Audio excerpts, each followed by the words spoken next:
믿음의 출처와 믿음의 비밀을 정리해 보겠습니다.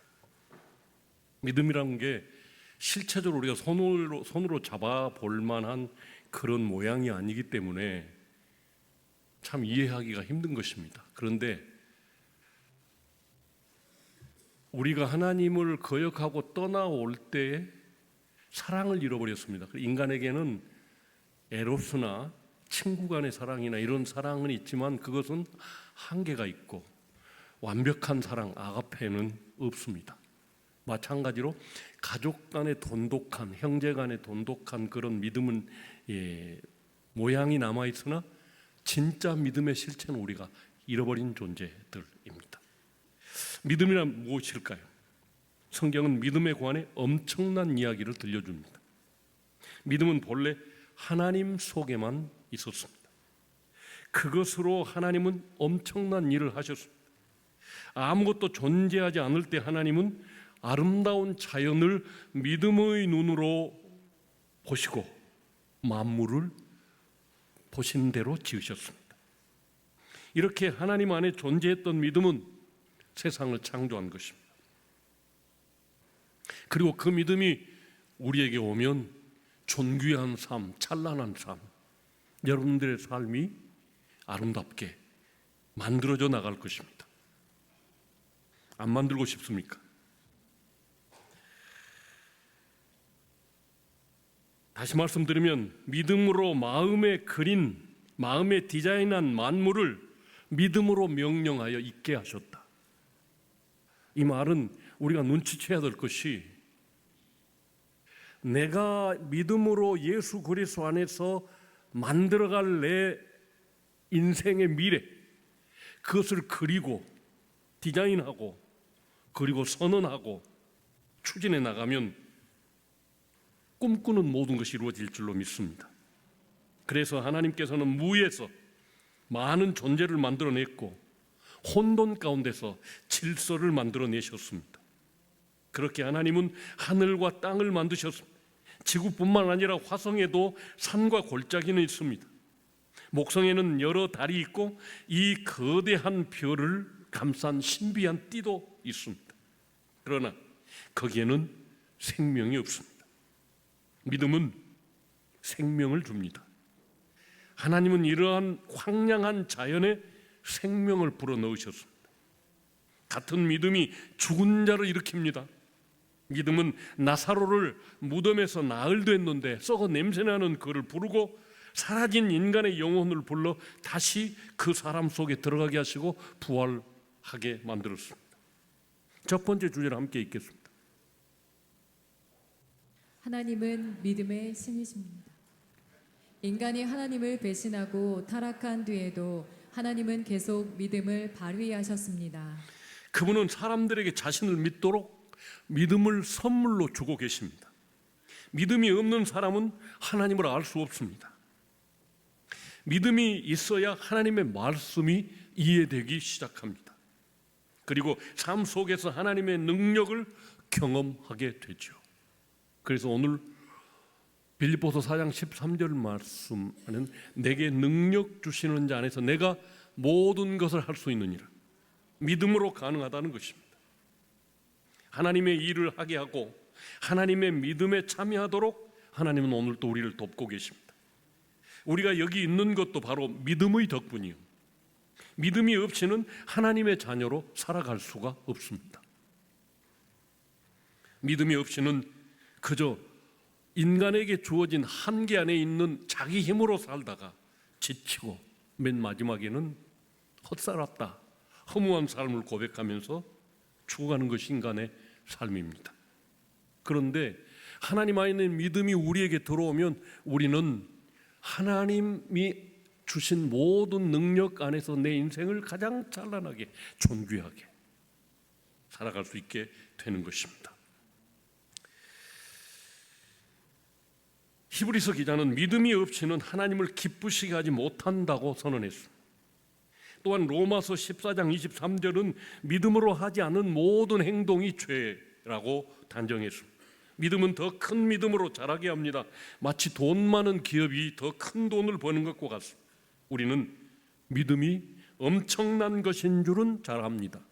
그러나 믿음이 없이는 절대로 그리스도인의 삶, 성도의 삶을 살아낼 수 없다라고 하는 사실은 잘 모르는 것 같습니다. 믿음이 없는 삶은 동물적인 삶입니다.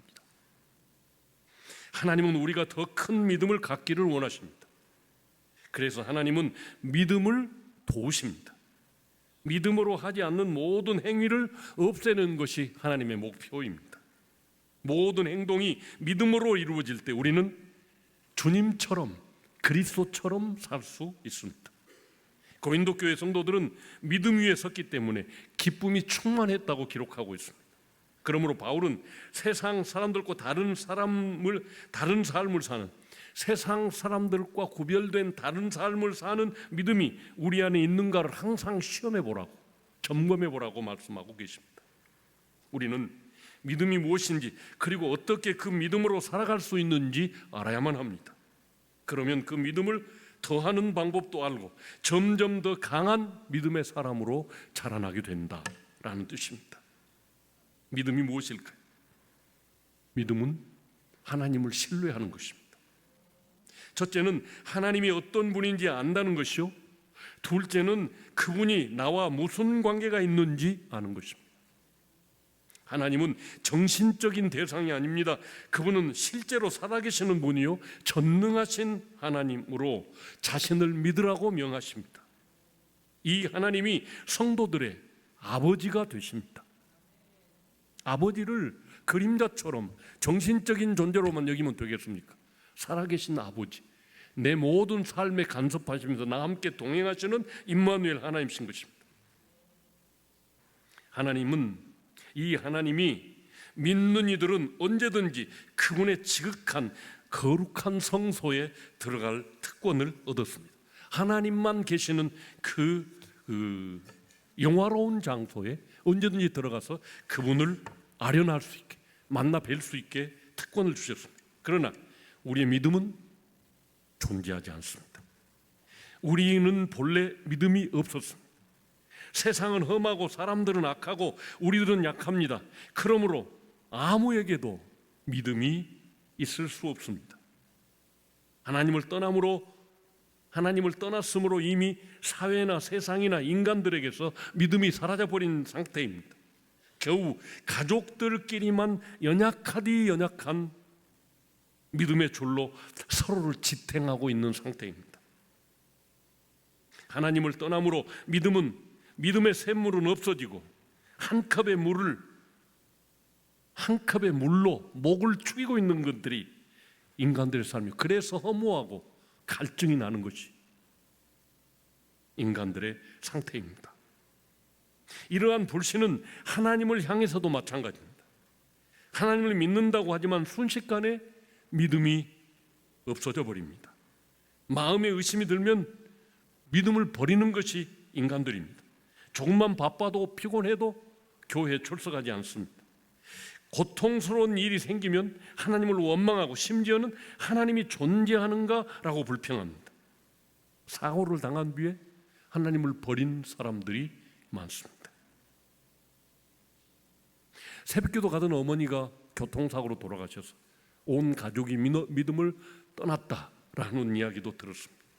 마귀가 우리를 망하게 하는 방법은 간단합니다. 믿음을 없애버리면 망합니다. 가족 간에, 친구 간에, 그리고 자신에 대한 믿음을 버리게 만듭니다.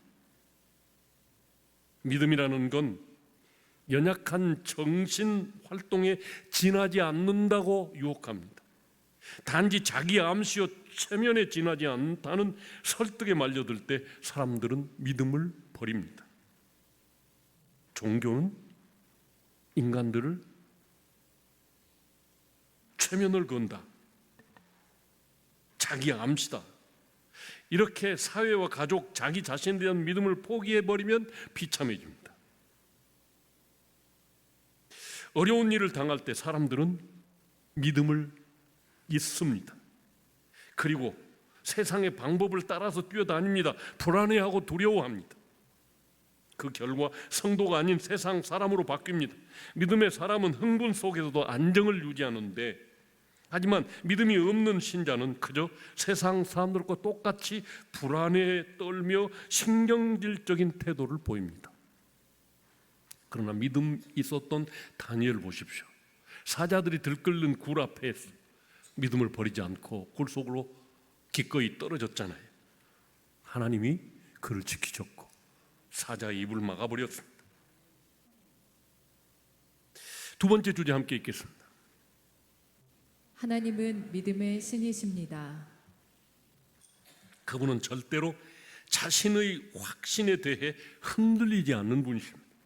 그러나 우리는 타락한 인간임으로 계속해서 그분으로부터 믿음을 받지 않으면 흔들리는 것입니다. 다시 말씀드리면 믿음도 하나님으로부터 받아야 믿음을 유지할 수 있다는 것입니다. 언제나 하나님을 향해서 주파수를 하나님과 맞추고 있어야, 연결돼 있어야 그 믿음이 유지된다는 것입니다. 그래서 우리는 날마다 기도합니다. 열심히 예배드리고 찬양합니다. 다른 사람들을 신앙 안으로 이끌어 드립니다. 하지만 기도하는 행위나 금식이나 선행 그 자체로는 믿음을 얻지 못합니다. 율법은 믿음을 주지 못하기 때문에 기도원이나 교회 안에 사는 사람도 불신앙인일 수 있습니다. 몸은 거룩한 곳에 있지만 여전히 세상적인 인간에 불과하다는 것입니다. 행동 자체만으로는 절대로 신앙이 생기지 않습니다. 하지만 만일 믿음의 기도, 믿음의 행위, 믿음의 금식은 놀라운 힘을 가지고 있습니다. 다시 말씀드리면 복음의 지식을 가지고 하는 행동이어야 믿음을 줍니다. 복음에는 하나님의 능력이 나타나서 믿음을 더해줍니다. 그것만이 사람의 영혼을 변화시킬 수 있습니다. 하나님을 신뢰하는 믿음을 가지게 합니다. 그리고 더 큰 믿음으로 자라나게 합니다. 복음의 지식이 우리를 그렇게 만드는 것입니다. 복음이 무엇입니까? 예수 그리스도께서 하나님과 원수되어 지옥 갈 나를 위해 내가 설 십자가 저주의 그곳에 예수님이 서시고 나는 하나님의 아들 되게 하셨다. 하늘 상속자 되게 하셨다. 이것을 나는 믿는다. 이성적으로는 믿어요. 그런데 우리는 본능적으로 우리의 무의식 속에 나는 하나님을 배반하고 나온 존재야. 하나님만 왕인 것이 아니라 나도 왕이야. 그런 의식을 가지고 있기 때문에 믿음이 내 무의식까지 스며들어야 된다는 것입니다. 하나님을 신뢰하는 믿음, 복음을 통해서 아들을 보내서 내 죄를 용서하시고 나를 양자로 입양하셔서 하늘 상속자 되게 하셨다라고 하는 이 복음에 기반한 믿음이 생겨야 합니다.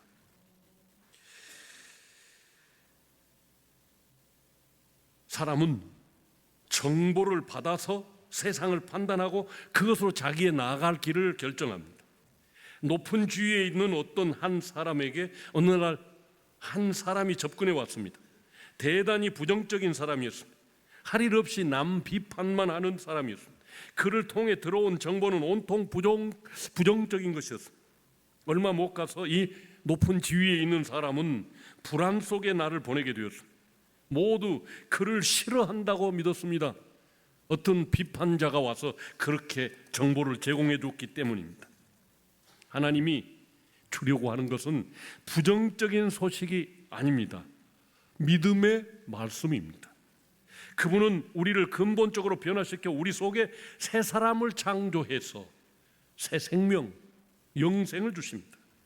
그리고 하나님의 자녀의 능력을 갖추어 세상을 이기며 살게 하시는 분이십니다.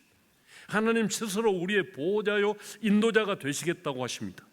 이것이 우리가 믿어야 할 복음의 내용입니다. 다시 말씀드립니다.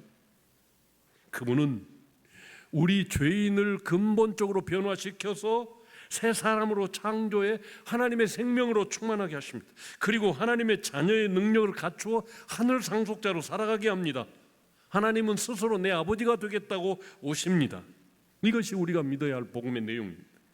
그러나 성도가 되어서까지도 사람들은 믿음의 사고에 익숙치 못합니다. 우리 속까지 다 변화된 것이 아니란 말입니다. 그래서 옛사람의 사고에 익숙해 있습니다. 그래서 그것이 믿음의 내용이라고 생각합니다. 옛날의 사고가 자신의 약한 경험, 자신의 실패, 부끄러움, 죄책감이 깊이 내 무의식에까지 내 약하다, 나는 실패한 경험이 있다, 나는 부끄럽다, 나는 죄책감이 있다 라고 하는 의식이 우리 무의식 속에 퍼져 있다 그 말입니다. 오래 예수를 믿었어도 도무지 믿음이 확실치 않고 무엇을 믿는지도 모르는 사람이 있습니다. 그러니 능력 있는 믿음의 삶이 그 사람의 삶에서 나올 이가 없습니다. 그러므로 하나님께서 나를 어떻게 사랑하셨는가, 나의 신분을 어떻게 높여주셨는가 등 복음을 듣고 믿음의 지식을 가져야만 흔들리지 않는 믿음을 가질 수 있습니다. 그러기에 호세아서 6장 3절은 선포하고 있습니다. 함께 읽어보시죠. 우리가 여호와를 알자, 힘써 여호와를 알자.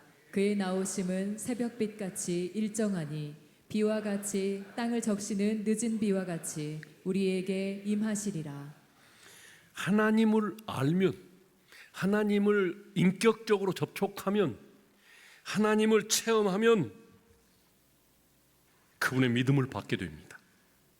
하나님이 우리에게 주시려는 것이 바로 이런 믿음입니다. 살아있는 믿음, 하나님을 대면하여 아는 믿음. 하나님은 인격적 존재이기 때문에 우리가 만날 수 있습니다. 만나 주십니다. 그러나 대부분의 성도들은 이 믿음을 유지하지 못합니다.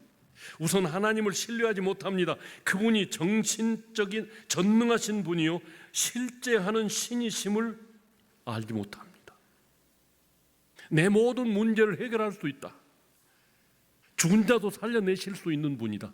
아들까지도 내어주셨는데 내가 구하는 무엇인들 안 주겠느냐라고 하는 것이 성경의 주장인데, 들어서 알기는 아는데 내 무의식에까지 그 믿음이 내려가지 못해서 신뢰하지 못한다는 것입니다. 그분이 또한 내 아버지로 나를 보호하시는 이라는 것을 믿지 못하기 때문에 두려워하고 불안해합니다. 그러니 자신이 하늘 상속자가 됨에 관한 무슨 믿음이 생기겠습니까? 나는 반드시 하늘 상속자다. 천사들이 나를 지키고 보호하는 하나님의 상속자다. 여기에 대한 믿음이 확실치가 않다 그 말입니다.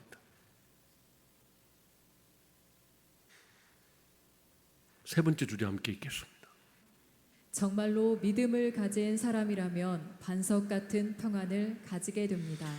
그러나 사람들은 믿음이 없습니다. 그러므로 우리는 이런 믿음을 훈련해야 합니다.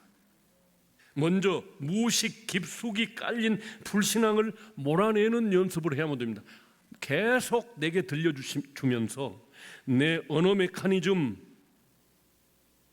통해서 들은 말씀이 내 신경까지 지배해서 내 밑바닥에, 무의식의 밑바닥에 깔린 그 불신앙들을 몰아내는 연습을 해야 된다는 것입니다. 그러기 위해서는 하나님의 말씀이 계속 내 속에 들어와야 돼요. 그것이 쌓이고 꽉 차면 어느 때인가는 폭발적인 믿음이 생겨날 것입니다. 그래서 이 복음으로 믿음이 우리의 무의식까지 지배하게 해야 합니다. 그렇게 하기 위해서 기도하고 찬양하는 것입니다.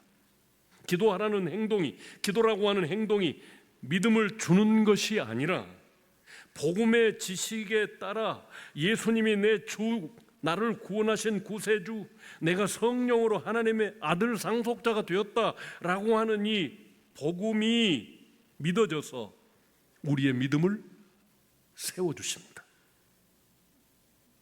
우리가 믿음의 언어를 말하고 믿음의 행동을 하기 시작하면 우리의 무의식도 뒤따라 움직이게 되어 있습니다. 불신앙이나 악한 언어로 행동하면 반대로 움직여 나갑니다. 그러므로 이단에 가지 마십시오. 잔뜩 경계하고 연구하려고 갔어도 그들과 함께 손뼉치고 그 분위기에 잡히면 무의식부터 점령당해서 무너져서 이단자가 됩니다. 제가 실제로 알고 있는 한 분은 이화여대에서 그 이단을 연구하고 있는 분이었어요. 그런데 부산에 볼일을 보고 올라가서 거기 있는 이단의 교주를 만날 계획을 하고 연구하고 준비하고 기도하고 갔습니다. 그런데 가는 길에 열차 옆에서 공사하던 그 포크레인이 열차를 찍어가지고 사고가 났습니다. 그 교주를 만났습니다. 교주가 너 오면서 죽을 뻔했지? 포크레인이 열차를 찍었지? 그렇게 말하니까 이 사람이 거기서 무너졌습니다. 연구하러 가서 이단을 밝히러 갔던 사람이 거기에 빠져버렸습니다. 그렇게 사탄은 우리의 무식부터 지배하려고 하기 때문에, 그리고 그 이단에 빠지면 결과는 억압입니다. 억압. 자유가 아닙니다. 하나님은 복음의 행동은 언제나 자유를 줍니다. 그런 차이가 있다는 걸 알고 이단에는 가까이 안 간 것이 좋습니다. 영적인 것이기 때문에 영적인 것들에게 사로잡힐 수가 있습니다. 어떤 목사님이 귀에 병이 생겼습니다. 치유의 은사자가 귀에 손을 얹고 말합니다. 나는 주님께 당신의 고통을 없애달라고 부탁하겠습니다. 그랬더니 목사님이 물었습니다. 내가 할 일은 무엇입니까? 그저 믿으십시오. 고침받은 자신을 그려보십시오 라고 말했습니다. 목사님은 상대가 기도하는 동안 건강하고 성한 귀를 믿음으로 상상했습니다. 순식간에 고통이 가벼워졌습니다. 무엇이까지 믿음을 가진 것입니다. 많은 성도가 병 낫기를 위해 기도합니다. 그러나 믿음을 적용하지 않고 그 믿음이 내 무의식 속에까지 들어가게 하지 않고 기도를 받습니다.